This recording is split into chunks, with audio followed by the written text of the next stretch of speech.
pong mga estratehiya ng minority para hindi ipilit itong mga isyung ito like yung pagboto ng wala sa session hall? So, ang mangyayari ba, walk out na lang ng walk out ng minority?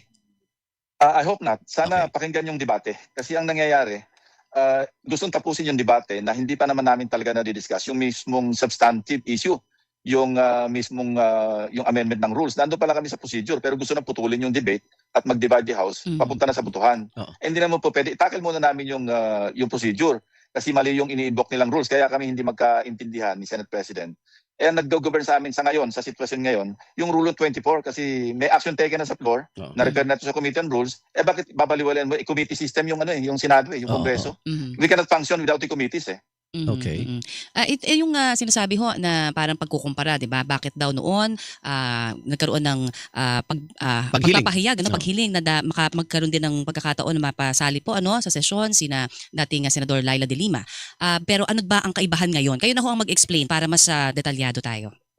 Noon, apples. Ngayon, oranges. Kasi Ang noon, layo talaga. una, hindi naman na-adapt yun eh. Oo. Kasi resolution pa lang yun na nagko-author pa nga ako doon kay Senator Drilon Mhm. na payagang mag-participate. Unang diferensya, ang first difference, yung resolution namin noon para lamang mag-participate sa committee hearings at saka sa plenary sessions. Mhm. Wala doon nakalagay sa resolution na papayagang bumoto. Ayun. Kasi ang pagboto, kailangan talaga, nandiyan kaming physically present sa plenaryo. So, number one.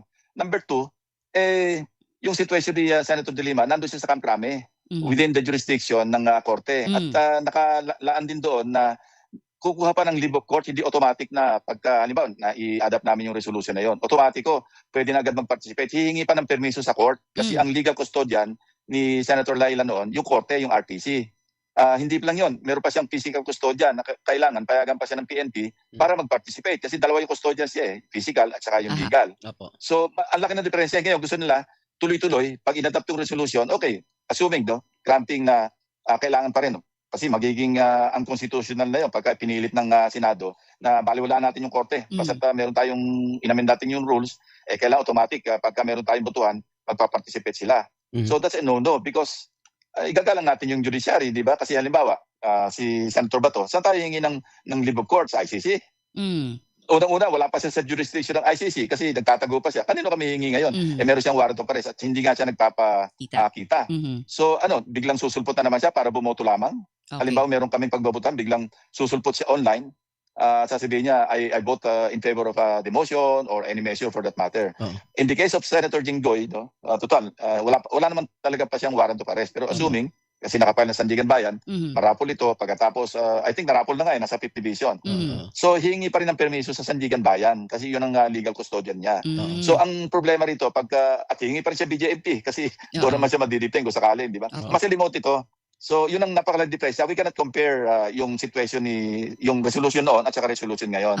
Pilit nilang pinagko-compare para lang ma-justify yung kanilang inihain na motion. Okay. Sabi ho ni Senator Ivy Marcos, itong remote participation sa mga sesyon, may tuturing daw yung pagharang ng minority na disenfranchisement o yung pagbaliwala sa mga naghalal sa mga senador.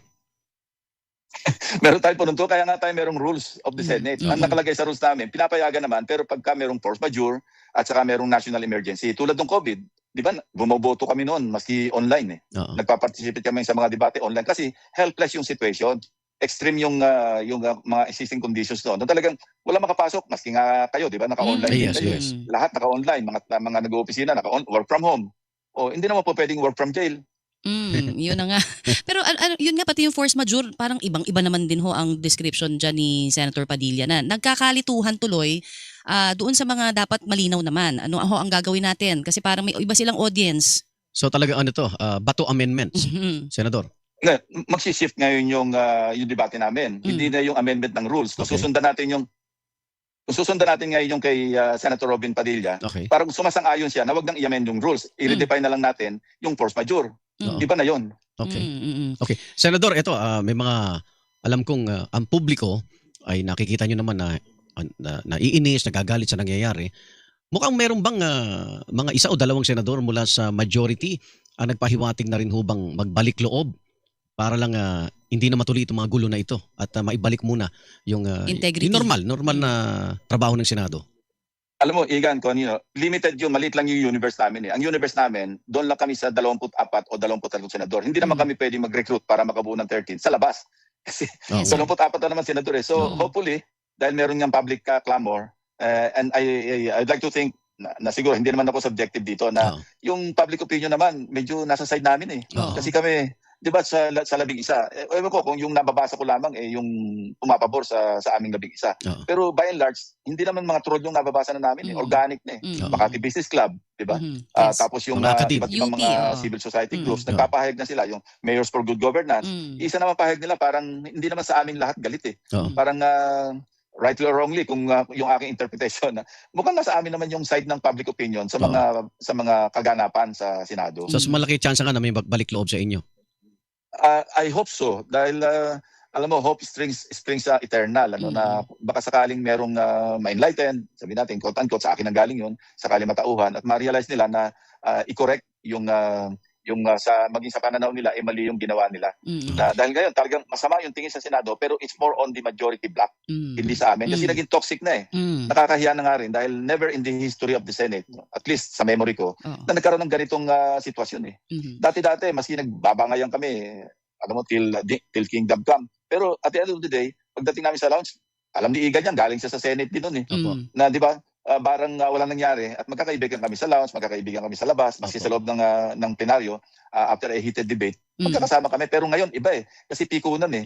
Para bang ano na nangyari sa demeanor ng mga senador. Sasabihin, nag-scamper out kami.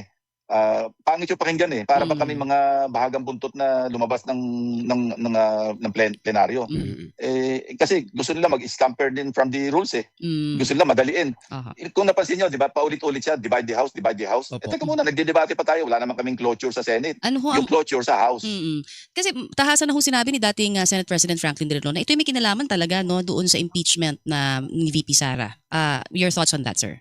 Yeah, hindi lang yun. Parang Bato amendment nga ito eh. Kasi nga alam nilang hindi makaka-participate si Bato. Nakasingit na nga siya nung nag-change ng leadership. Nag-sneak in na nga siya tapos nag-sneak out.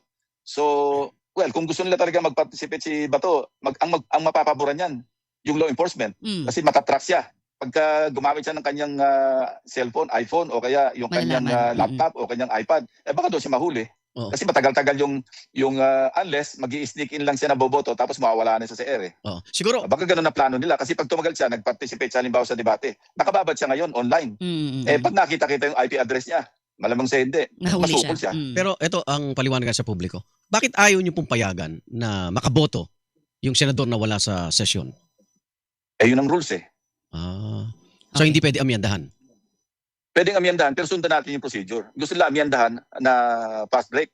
Na wag na namin isaalang-alang yung rules. Alam mo, dalawa yung rules na nag-govern pag nag-amend kami. O maski anong motion, resolution, o anong bill o measure na ipapasa. Kaya nga committee system. Ang Senado, ang Kongreso, hindi makafunction without the committees. Yan ang heart and soul ng aming pagiging... kasi kung wala ng committee, of course, may exemption talaga dyan. May exception, yung Rule 136. Kasi ginagawa rin namin yan. Halimbawa, kinokomment namin yung mga athletes na nanalo ng gold medal sa Olympics. So yun, halos hindi na namin nire-refer sa committee. Kasi pagka merong resolution, dinideliberate na lang namin yun, nag-introduce ng amendments, if any. Tapos right there and then sa floor, ina-adapt na namin yun. Kasi walang referral sa committee. Pero in this case, meron kaming referral sa committee. Kaya nga nung interpretation ko, I made sure na talagang in-acknowledge nila na referred sa Committee on Rules. Kasi maski hawak ko na yung journal na maliwanag na naka-refer sa Committee on Rules, sinigurado ko pa rin, tinanong ko ano bang status nitong motion to amend the rules ni Senator Marcoleta. Tumayo naman si Acting Majority Leader Joel Villanueva. Sabi niya, yes, referred sa Committee on Rules. So wag natin i-apply yung Rule 136. Wala tayo dun eh. Ang premise namin, yung na-refer sa committee, so ang gagamitin naming rules, ang i-apply natin, Rule 24, na kailangang i-discuss ito, pag-usapan sa Committee on Rules, pagkatapos magagather ng majority signatures, yung chairman ng Committee on Rules, i-report out niya, i-sponsoran niya, magdidebate ulit kami sa plenaryo, at kung matalo kami sa botohan, yung wala kami magagawa doon. Pero yun ang gusto nila i-shortcut. At saka wala pang chairman ng Committee on Rules. Paano nyo ni-refer sa committee? Wala pang ang committee. Wala pang chairman. Igan, Connie, maski walang committee, i-constitute namin yung committee. Kasi alam mo yung Committee on Rules, nag-exist yun, even without constituting it. Nandiyan niya sa amin eh. Meron kaming Committee on Public Order, may Committee on National Defense, may Committee on so-and-so. In the same manner, meron kami Committee on Rules, kasi kaya lang, hindi pa ito na-constitute. So kung na-refer ito sa Committee on Rules, ang dapat gawin, i-constitute namin kagad. Mag-elect kami ng chairman, kasi acting lang ngayon, mag-elect kami ng mga representatives ng majority and minority. Pag na-constitute, i-take up na yung motion to amend the rules ni Senator Marcoleta. Ayaw nilang gawin yun.